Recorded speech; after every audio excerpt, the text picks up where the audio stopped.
আত্মনির্ভরশীল চলার পথে গুরুত্বপূর্ণ অপরিসীম জীবনের একটি অধ্যায় পাল্টা দিতে পারে এই আত্মনির্ভরশীল।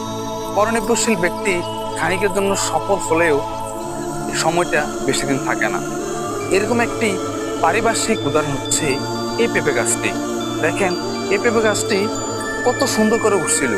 হয়তো কিছুদিন যত্ন করা হয়েছে, কিন্তু পরক্ষণে যখন যত্ন ছেড়ে দেওয়া হয়েছে, এই পেঁপে গাছটি এক সময় অসুস্থ হয়ে গেছে, বা আমরা যেটাকে বলি পোকামাকড় বলা হয়, হয়ে ফলন দিছে, কিন্তু ওই ফলনগুলা পরিপক্ক হয়নি। অর্থাৎ সে পরনির্ভরশীল, কারণ এরা তো প্রাণী জগৎ বা জীববস্তু, তো এরা তো সবসময় পরনির্ভরশীল। তো পরনির্ভরশীল হওয়ার কারণে সে তাকে মেলে ধরতে পারে নাই, ফল ফসল পাওয়া যায় নাই।